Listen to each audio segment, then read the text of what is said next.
Salut à tous, c'est 45Vic, j'espère que vos partiels blancs se passent bien.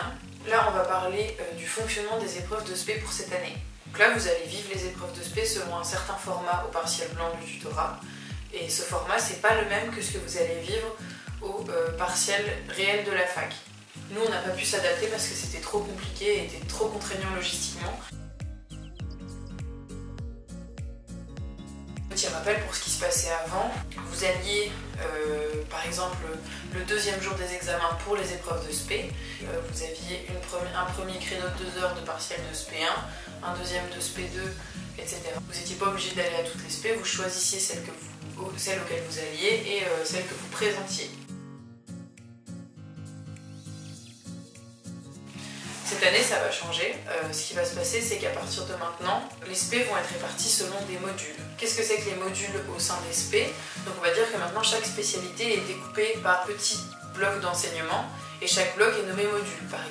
Par exemple, l'UE SP2, elle est découpée en un module anatomie paroi du tronc et petit bassin, un module anatomie tête et cou, un module histologie embryologie de l'appareil génital et un module physiologie A et B.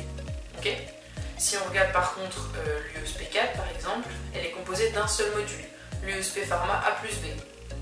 Ensuite il y a l'UESP3 avec le module anatomie tête et cou et le module histo-embryologie des dents. Donc vous voyez, chaque spécialité va avoir ses modules. Comment ça va se passer au moment des épreuves? À partir de maintenant, vous serez évalué une seule fois sur chaque bloc et sur les blocs qui vous concernent. Imaginons par exemple que donc je sois en PASS ou en LAS et que j'ai choisi de présenter l'UESP3 et l'UESP5, c'est-à-dire odontologie et métier de la rééducation. Je vais aller au partiel et je vais me présenter à l'épreuve d'anatomie paroi du tronc petit bassin. Je vais ensuite me présenter à l'épreuve d'anatomie tête et cou. Ensuite, je vais me présenter à histo-embryologie des dents milieu buccal A plus B et je me présenterai à physiologie musculaire et technique de rééducation A plus B. Là, par exemple, on remarque qu'entre l'UESP5 et l'UESP3, il y a un cours en commun. Enfin, il y a un bloc en commun. Le bloc en commun, c'est anatomie tête et cou.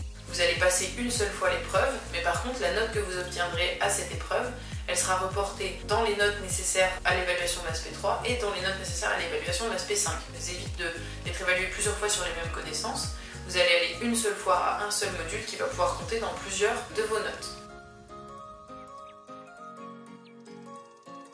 Du coup, point de vigilance, si vous décidez d'abandonner une SP, faites attention à ne pas louper un bloc qui était quand même important pour une autre spécialité, pour celle que vous décidez de présenter. Comment vont être faites les notes? Par exemple, si je veux ma note de SP3, je vais prendre la note de chaque bloc et en faire une moyenne. Si on veut une note de SP2, on va faire la note de chaque bloc et en faire une moyenne.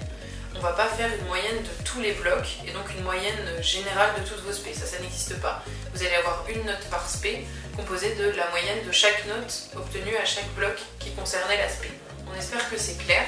Si vous avez encore des questions, n'hésitez pas à aller voir n'importe quel tuteur, tout le monde est au courant de comment ça fonctionne. On vous souhaite bon courage pour vos dernières révisions, bon courage pour vos épreuves si vous regardez cette vidéo au moment du rappel, et force et honneur.